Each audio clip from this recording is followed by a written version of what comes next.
think traditionally stoners have always been, that word has been derogatory. We've always been sort of looked down upon as though we're not as smart. We are lazy. We can't perform our best at whatever task we're doing. And I'm here to tell you that that is complete bullshit.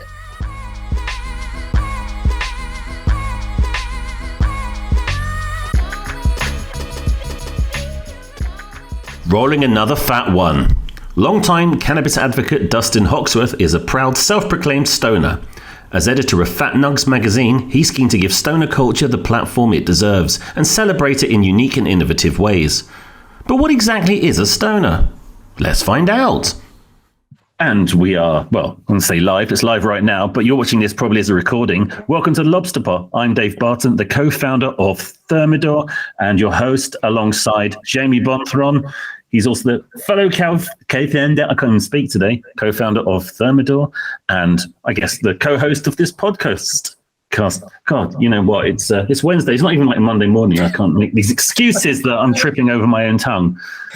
Jamie, how you doing? Good afternoon, sir. I made the smart choice prior to this. I demolished a kebab, and that is what I am now running on. So I should be on rails for this. I mean, there's a good 6,000 or 7,000 calories in the box I just consumed. So yeah, I'm good. You ate the box too. I ate the box. Yeah, polystyrene and all. It's all recycling. You know, it's important. Yeah, but as long as you got chili sauce, because it'd be rude. Oh, and garlic. I was actually. Well, maybe. Okay. Well, it was my second option actually.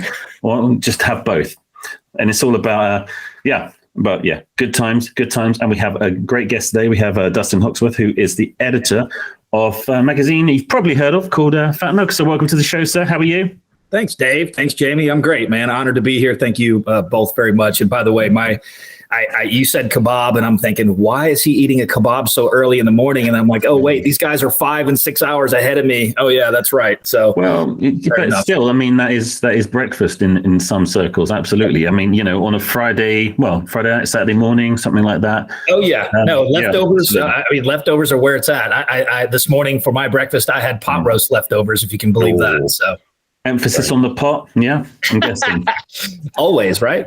Absolutely, man. But no, tell us a little bit about yourself. I mean, I think when we spoke before, you're a self-confessed stoner, and I think that's great. I love where you're going with that. Tell us more about what it means to be a stoner and what stoner culture is a bit more. I mean, there's a perception of it out there for people in the industry, absolutely, but it's always been demonized as the good plant itself kind of has. Yeah. But I think your take on it is quite unique. So tell us more about stoner culture from your perspective. Yeah, absolutely. Just a little bit about me real quick, just so you kind of realize where I'm coming from. So I've been around the plant basically since I was born in the mid 70s. My family is very much military focused, with 22 family members that are either current or former military. Many of those, when they came back from war in the 70s, Vietnam, my uncles, my family just had a lot of PTSD issues, even though we didn't know it was PTSD, right? So they were just smoking weed to sort of calm themselves and to make themselves hear and not focus on the planes and the helicopters that were flying over and jumping into bushes and hiding and that kind of stuff, which are the stories my mom used to tell me of what would happen with my dad and family members. So, that's sort of the environment that I grew up in. So I was always around the plant. It's always been normalized. I also grew up with an indigenous stepfather for 9 years who was a consumer. And that just sort of further ingrained cannabis into my life. And then I ended up putting myself through college by running pounds from Atlanta, Georgia, down to Georgia Southern University. So I used cannabis to not only, treat myself with my medical issues, but also pay for my education. So it's been a huge part of my life, my entire life. So when people talk about, let's sort of get to what a stoner is, right? I think traditionally stoners have always been, that word has been derogatory. We've always been sort of looked down upon as though we're not as smart. We are lazy. We can't perform our best at whatever task we're doing. And I'm here to tell you that that is complete bullshit. And stoner, really that word, I sort of own that word as much as I can, any chance I get. So when someone says stoner, I'm the first one to raise my hand. And the reason being is because what stoner has always meant to me personally is someone who consumes cannabis, doesn't matter, smoke, edibles, I don't care. But it's consuming cannabis with intent, whether that intent is to be stoned and high and laugh and have a good time, or whether it's to recover from sports, or whether it's to help sort of create music and art and things of that nature. But also someone who, because my entire life I've been extremely active. I played college volleyball. I hike, I climb, I bike, I run, I go to the gym. I tend to eat relatively healthy. So stoner to me has always just been something that I have been sort of what I believe is embodying as through the consumption of the plant, but just living my normal life, even though there are people from outside telling me, or I'm hearing people from the outside of the plant and the culture saying that you shouldn't be consuming because of a lot of a reefer madness BS. That's where a lot of this stuff comes from. So a lot of negative sort of things have always been around the plant when it comes to mainstream and mainstream media. And that's where really the stoner sort of stigma comes from, that you're a lazy piece of trash, right? A piece of garbage that nobody can really count on or believe in. And I'm here to tell you that's utter bullshit. And for the most part, I was stoned every day I've been stoned pretty much every day from 1995 until now. And every day I have played sports. I have gone to the gym. I have performed my tasks at work. I would rip the bong before going into my job wearing a suit. So, and I've done very large jobs and worked with a lot of great companies, over the past couple of decades, being baked out of my mind, so to speak. And that's just who I've always been, where I've always been. And I absolutely love being able to reclaim that word stoner because of that. Marvelous. I mean, it's not much you can say to that. I think it's fantastic, and I really admire what you're doing there. It's interesting. I mean, do you really think you don't see there's much distinction between a kind of recreational and a sort of medical stoner in that respect? There's not at all. Yeah, not at all. No, and there is no difference. Now, obviously, there are some things that you would think could create a difference between medical cannabis and recreational or adult use, whatever you want to call it. I just call it, consuming, period. And it doesn't really matter the intent so much as it is just the realization that all cannabis use is therapeutic in some form. The plant itself is therapeutic. So whether, again, you're consuming, let's say you smoke a joint and you start laughing, guess what? Laughing is therapeutic, and that's at its very basic form, because a lot of us sort of, equate weed with laughing, hanging out with your friends and passing a joint and laughing and being silly and stuff like that. That is therapy. That is therapeutic. So all cannabis use, again, I say this all the time, all cannabis use is therapeutic, whether you sort of have an intent to treat a specific medical condition or not, you're still going to get the medical benefits that particular variety, cultivar, or strain is going to provide. And that's sort of how I look at it. I don't look at it as there being a huge difference between medical and recreational. Now, like I said earlier, there could be some things that sort of create the aura or something like that around medical cannabis versus recreational or adult. And those things, you can, if you think about it, as a medical patient, anybody who is taking sort of prescriptions or medications, we want them to have a consistent profile, right? We want those pills, that medicine, no matter what it is, cannabis or not, to have a consistent profile so that it works within, the person that is taking it, period. So medical cannabis, a lot of people equate medical cannabis as being better, more consistent, but that's actually, and it would sort of make sense, right? I mean, it makes sense to have places that grow medical cannabis that are the same exact cultivar, variety, strain all the time, same profile. But guess what? That's fucking impossible to do. From 5 feet apart, a plant will have a different profile. From the different nodes, from top to bottom, those buds will have a different profile.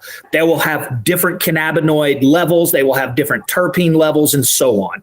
So it really doesn't. I mean, it matters to have a consistent plant, but it's next to impossible to always have the same exact variety or strain with the same exact profile, no matter what you're doing. So yes, we always want medical cannabis, recreational cannabis to be of high quality. We always want cannabis just to be of high quality, period. The consistency basis probably plays a little more into the medical side of things. It just makes sense.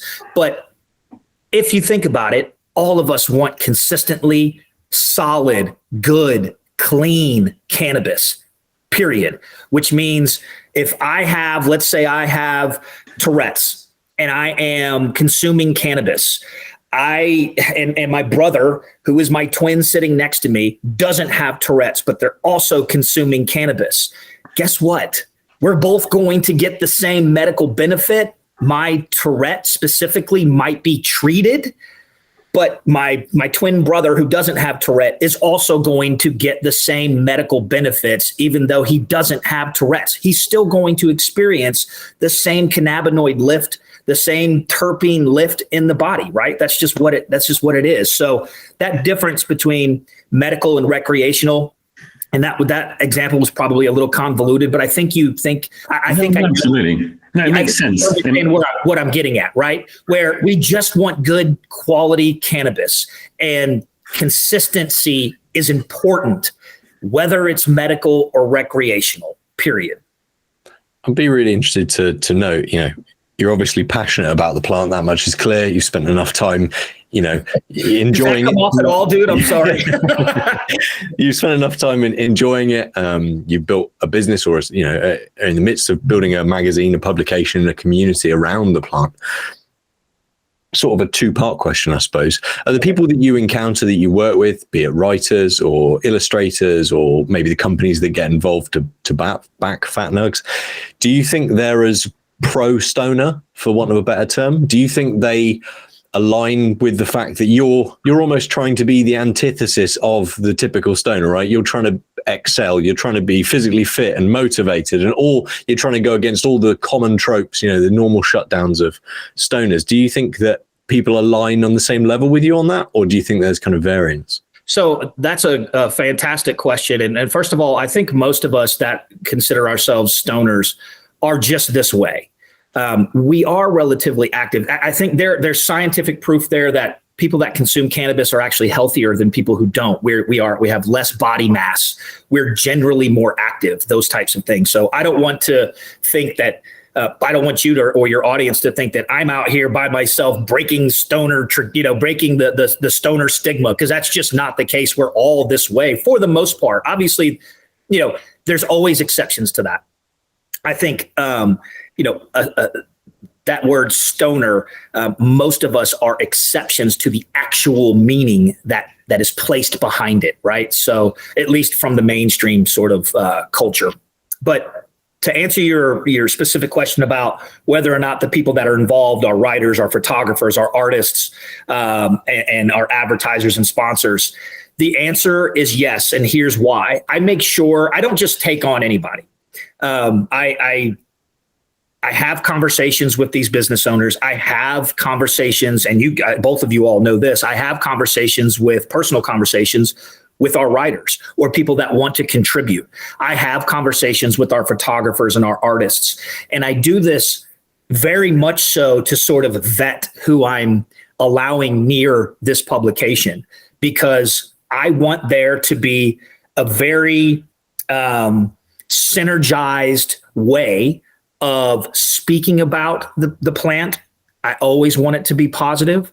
I want there to be synergy amongst all of us when it comes to the belief in the plant and what it can do, what it can offer people on a medical basis, what it can offer to our planet and healing some of the pain that we have caused our planet by, burning and basically raping the planet for all of its stuff, So I tend to consider, having people that have that thought of sort of going against what traditional stoner means.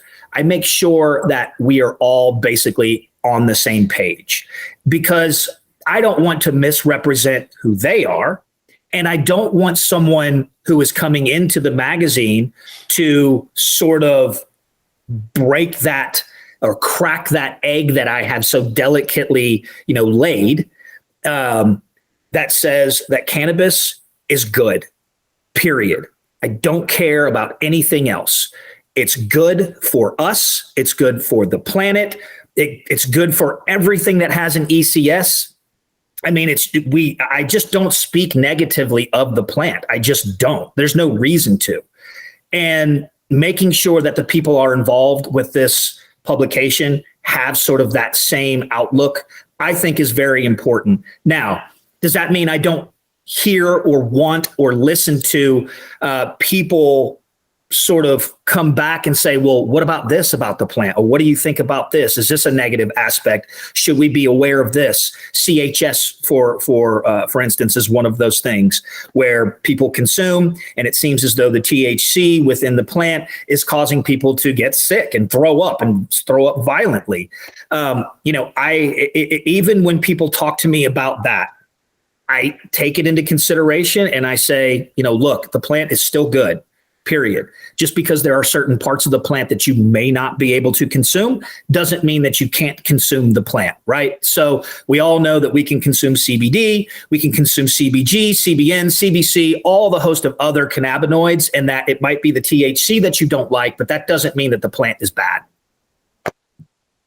I think there's something to be said for the fact that the plant is just a plant as well. It has it doesn't know it's done anything wrong or anything right. It just exists, and it's how it interacts with our bodies. Exactly. It's been demonized, right?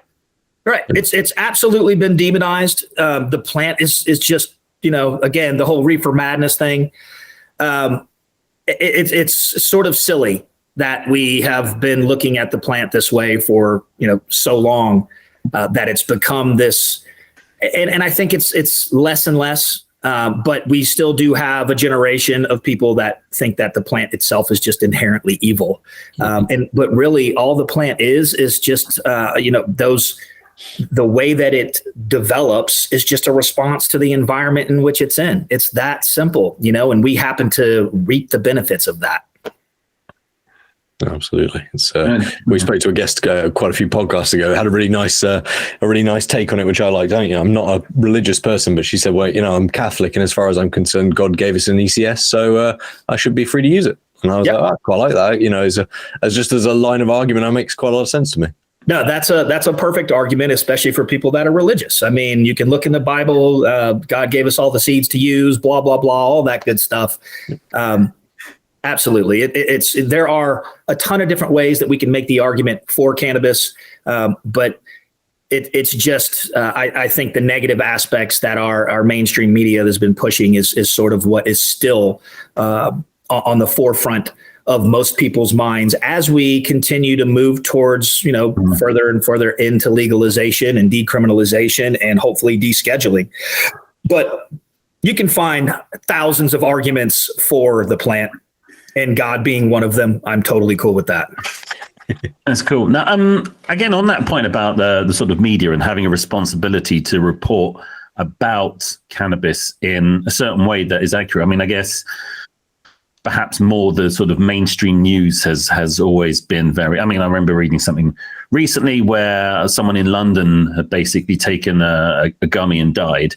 And, it wasn't expressed about the fact it was street cannabis or that it was laced with something else or that, and so it was like, cannabis gummy kills was the kind of headline. And as tragic as it is, it's irresponsible reporting. So do you see yourself as part of one of your mission is to kind of, report accurately about, or just be honest about it. What's Yeah, absolutely. Another great question. So our focus is to really introduce cannabis and stoner culture to people that don't know it, understand it, even realize that it exists. And we do this through science, education, funny, silly things, always with a personal spin or story attached to it or intermingled within it. Because how do we sort of change the mindset of people?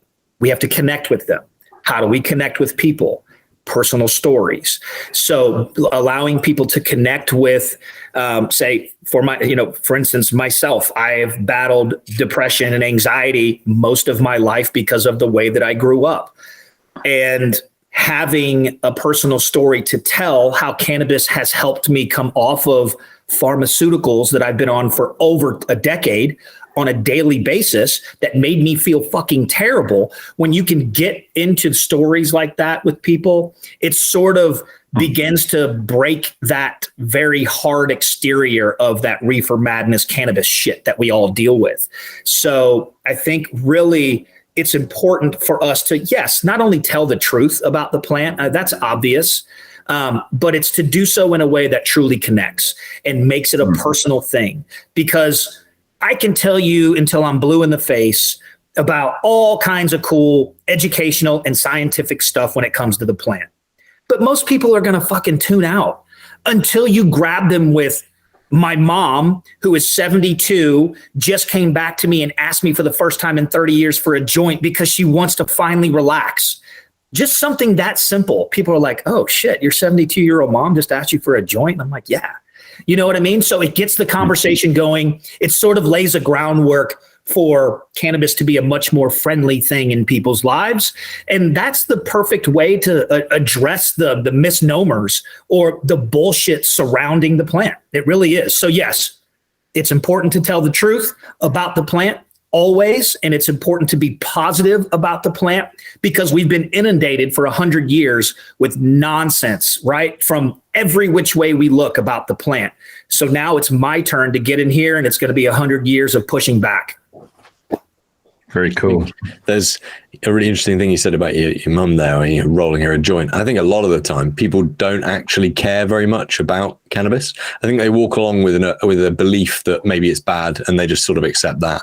And then if you can be validated by someone who you think thinks the same or looks the same or shares a lot of values as you, and they're just like, well, I don't really care about it. It just immediately makes you think, well, do I actually care? Have I just carried around a belief in something that I don't really hold and that isn't really very important to me? And I think that is the best way to kind of change minds, is just that slow process, isn't it? And just kind of slowly pulling back the veil and going, it's all fine, don't worry, it's going to be all right. Yeah, absolutely. Well, I mean, I think being a human, we tend to judge. We tend to hold beliefs that we don't quite know where they came from, but really it comes from our past, right? Our childhood and the things that were kind of thrown into our heads during those times. And since we've all been, again, inundated for the past almost 100 years with a bunch of BS, of course, most humans on this planet are going to have the thought that either I don't think much about cannabis because it's just sort of this thing and it's not all that great, or it has bad things and I don't touch it and my family doesn't need it and blah, blah, all of that stuff. That's sort of normal. I get that. But when you start to really think, if you take the time as a human being to question where you learned things, how you learned things, and why you believe the things that you believe, especially about cannabis, it's very quickly and easy. You can easily find a ton of information, a ton of personal stories, sort of anecdotal evidence, along with 35,000 plus studies at this point about cannabis.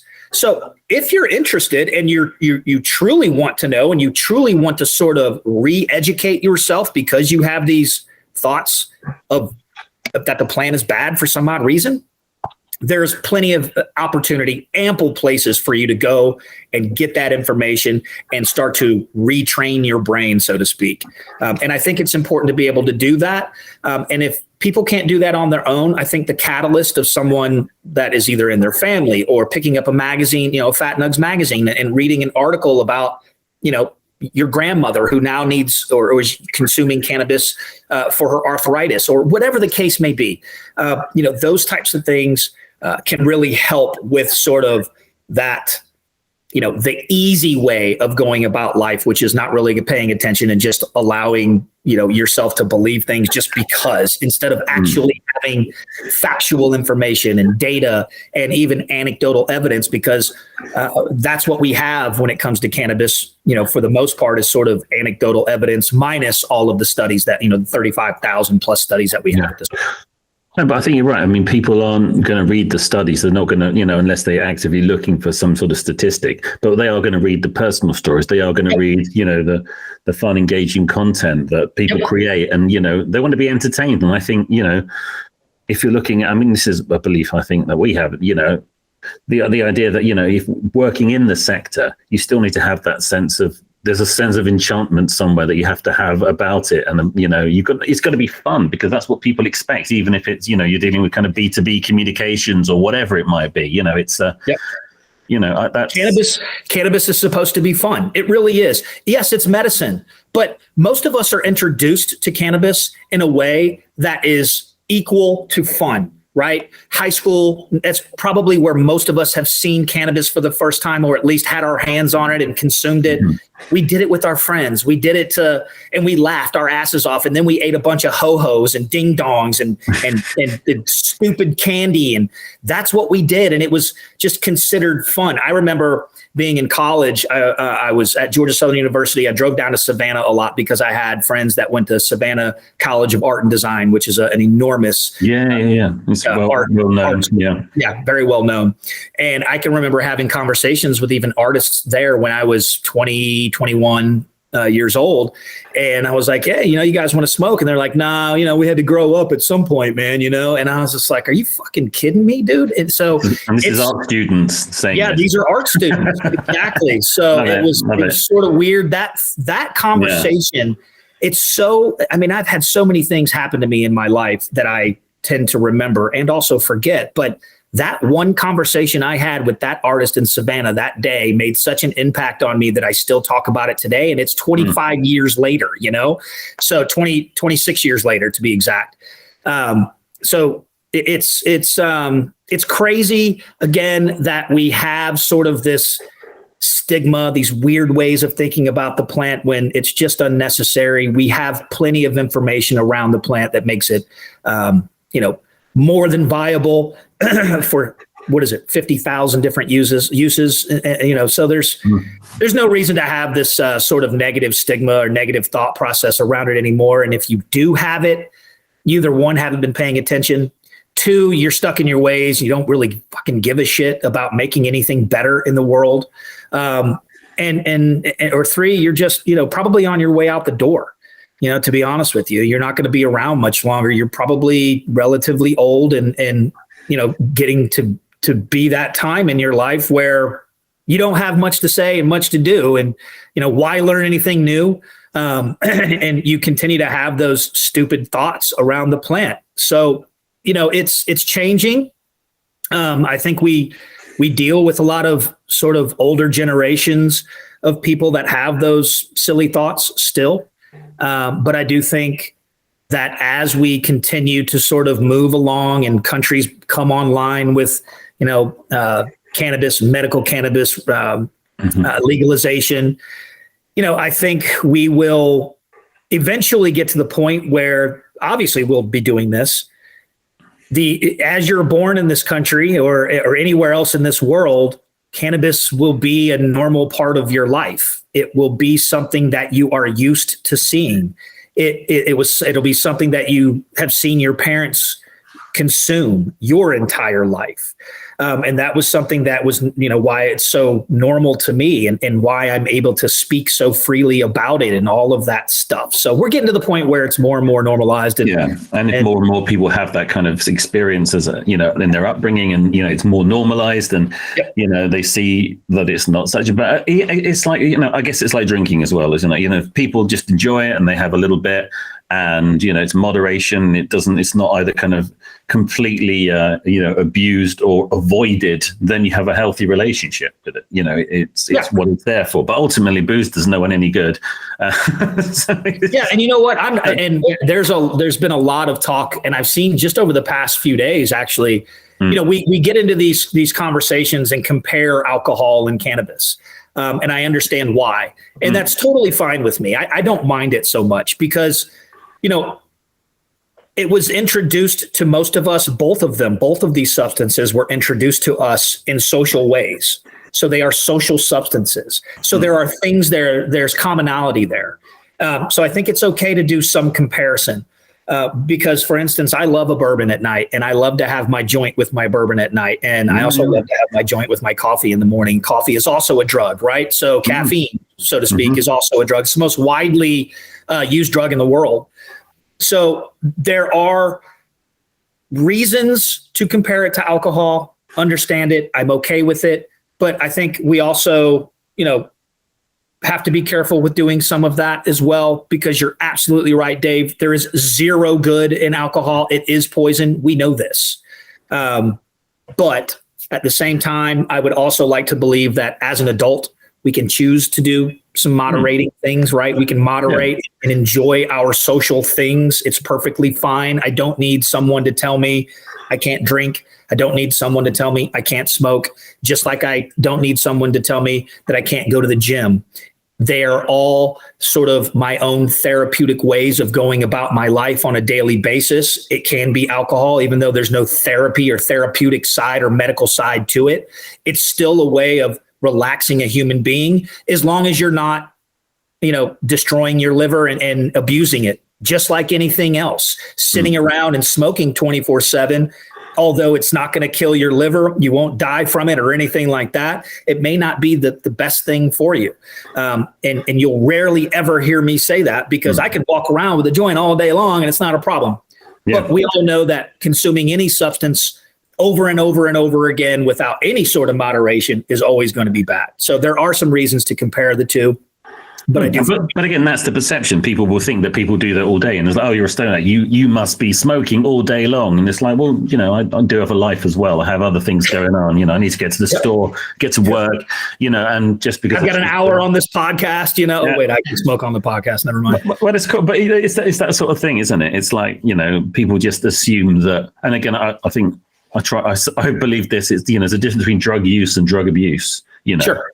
Absolutely. And anything could, like you say, drug, when you look at the word itself is demonized. It becomes, I mean, I guess less so maybe in the US, because all medicines, there's a drugstore. Here we have the pharmacy or the chemist or whatever. So it's medicine. It's not drugs, but drugs are bad. But, there's good. And you know what I'm saying? It's more of a stigma. Yeah. Well, there's that word itself. But again, it's that perception that people are, avoiding everything else in life just to focus on this one addictive substance, and which is complete bullshit. We all know that's, absolutely really dumb thought. Nobody can do something all day long. Even an alcoholic takes 10-minute breaks, right? So, that's the funnily enough, that's the only bit of language that I try and avoid using around cannabis. There's always arguments over rec or adult use, or there's always different. Some people want to say black market, some people want to say illicit. There's always different synonyms that people have, varying sort of preferences to. The one I really try not to use, I'll never say that I've used cannabis, because use is just this awful word that's just tied with the stigma of drugs. Always try and say enjoyed. And it's one of those. It's about the only time I try and kind of curb myself when I talk about it, because it just sounds worse. I'm a user. I've been using cannabis. Yeah. God, no, come on. Well, I absolutely I see where you're coming from, and I've had this conversation, and I have these sort of conversations often. My girlfriend tells me it's often instead of often.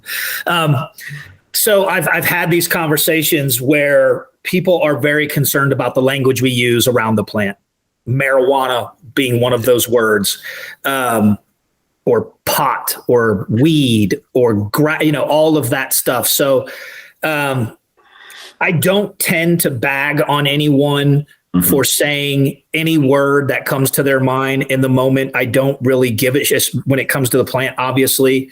The more we talk about it, the better. The more normalization and conversation, the better, regardless of the way that it comes out. The word use to me is, yes, it does have sort of I'm a user, right? Oh my God, I'm a user. But you immediately think of like heroin. Yeah. That's what you say user, you immediately think of something, not so great. But at the same time, there are medical patients that use, cannabis to treat whatever. It really just depends on your audience. It's knowing your audience. And I think, whoever it is that you are speaking to, what you are speaking about, I think that sort of should control the message, the verbiage, your vernacular, whatever it is you want to call it these days. Whatever, I honestly don't care whether people are using, consuming, or, enjoying. As long as it's getting into our bodies, that's what matters. We have an ECS for a reason. Use, consume, enjoy. I don't fucking care, to be honest with you, man. That's the title of something. You can have that one. Use, consume, enjoy. Absolutely. Absolutely. Cool. No, it's been great speaking to you, and I really appreciate it. It's refreshing to have such candid responses to some of these questions, and just to be kind of out and open about enjoying the plant, and it's great. Tell us a little bit about Fat Nugs in terms of where you're at with it right now. So you've just had a wedding issue come out. We know that, which is great. Are there many cannabis weddings in the world, or That's a good question. Probably not as many as I would like to see, because I know when I go to weddings, I see bars. I would like to see alcohol bar and a weed bar, or just a weed bar. That would be cool. There are cannabis weddings, and we obviously we had some we had Jessica Riley, one of our writers. She had a wedding where she consumed cannabis. It wasn't necessarily a cannabis wedding, but she was there smoking and had pictures with her and her husband, in their gown, in their outfits, smoking or consuming cannabis. So yes, there are cannabis centered or focused weddings. I have never been to one, unfortunately. I plan on changing that. I hope maybe I'll get an invite to somebody's wedding in a random, some random invite sometime. And I would love to be able to show up and do a little Fat Nugs piece on that, right? That would be really cool. What we have going on at Fat Nugs, we've released 4 editions at this point. We've been around. We released our first edition in May. So we've only been around, 6 months or so at this point. We are on our 5th edition, and it is the first one that is going to print. So the plan really has been to sort of tackle the digital side of the magazine first, and make sure that we have our website up and running. We have ways to sort of get in front of as many people as possible, and that continues to grow. But at the same time, as I implement those things, I always had my eye on print, because growing up, I had magazines that were just very near and dear to my heart, like Thrasher magazine, Mad magazine, and then the early High Times, 70s, 80s, and 90s, before sort of, they went where I don't like. So, getting this thing to print has always been sort of my goal before the end of this year. I did not honestly think I would get there. So the fact that it is happening, and we've had a lot of hurdles to overcome. I've lost a couple of different editors on my first 2 editions. There have just been things sort of standing in the way. I got, I was partnered with a media company. I'm no longer partnered with that media company. I wanted to go, I wanted to be purely independent, so I can control every single aspect of this publication from start to finish and what it looks like, and not have anybody sort of standing in the way. And then, so that's really kind of brought us to the point where I'm able to, I guess, offer something that most other people in this space cannot when it comes to a publication. I don't have any investors. I don't have any outside anything. What I do represents the plant and the culture behind it. period. It doesn't represent some mega corporate, company behind me. It doesn't represent a couple different investors.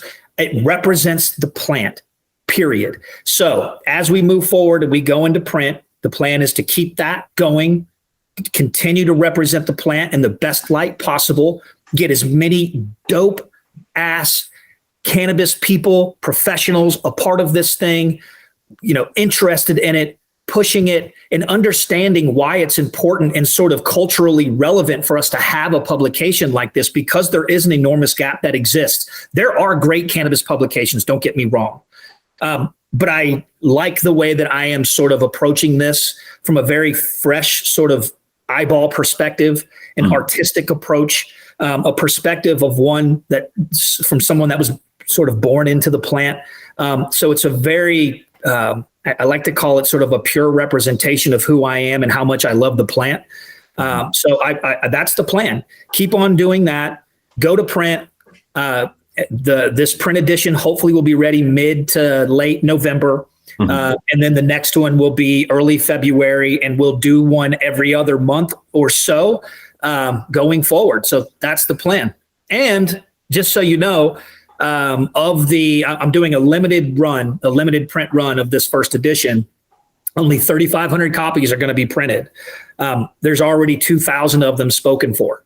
Wow. So, and I haven't even produced a single one yet. So that can tell you sort of the excitement around the magazine and what people think it can and will do, which is super humbling. I never thought I would be in this position to be able to raise my voice within the space, but be able to do so in a way that pulls in the community itself and allows the community to speak, not me. It's basically just raising the voice of people that really deserve to have their voice raises within this community, within the industry. Because right now, as most of us are very much aware, MSOs and very other large entities are the ones that are sort of controlling the narrative at this point. So it's all about money. And that's not what the plant has ever been about. Most of us in this subculture that have been a part of this subculture since we were kids, we didn't do this because of money. We did this because we enjoyed the plant, but also it was bucking the system, right? We are a subculture. It's fuck your rules. We're doing what we want to do. And that's sort of how we approach this thing. And that's what we're going to do, going forward. And it sounds like you've got a lot of supporters, including a certain celebrity that you recently spoke with. Was it Montel Williams? I mean, yep. I remember him he used to be on in the 90s over here.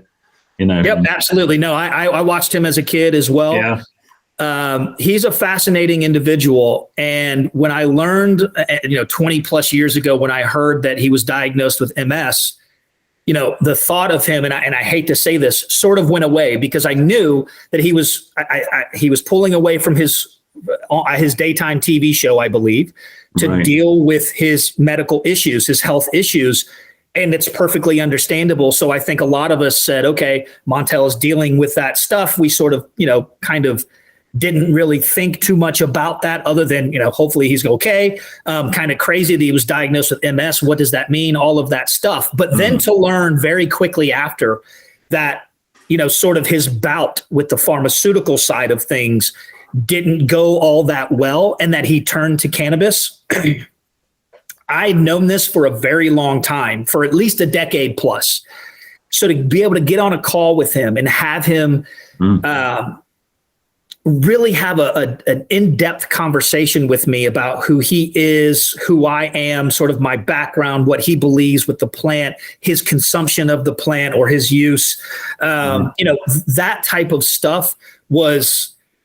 it made me tingle, to be honest with you, because seeing someone as a kid who and recognize grow up, and as I grow up, realize that he's been consuming cannabis and been sort of this advocate, and it's always been in the back of my mind, but I never really knew the guy. I never had a chance to talk to him or pick his brain or anything like that, to have a conversation with someone who has been an advocate for so long because of his medical reasons, I think is one of the highlights of my year for sure. And I know that I'll always remember that conversation. I felt privileged to be able to be there with him and really sort of soak up that energy and realize how passionate and how much he loves, how passionate he is about the plant and how much he loves it. So it was a really cool thing to be a part of. Where can we find that interview? Is it on Fat Nugs or is it on their site? I can't remember. It's on my LinkedIn page. It's okay. I believe I have it on the Fat Nugs Instagram page. I probably need to upload the link into the bio portion of the Instagram page. Cool. It's on his YouTube channel as well. It's I think it's called Let's Be Blunt by Montel. So it lives on his channel on YouTube, and he's got a nice following. And again, he's just a really good dude who believes in the plant. So I was super stoked to have that conversation with him. Very cool. Very cool. Well, hopefully you'll be speaking to a few more celebrity advocates and getting more interesting stories. And wish you good luck with Fat Nugs. It sounds amazing, and we look forward to chatting again soon. So take care of yourself. Thank you so much, and we'll catch you later, Dustin. Thank you. Thank you both, Dave, Jamie. I definitely appreciate it. Talk soon, man.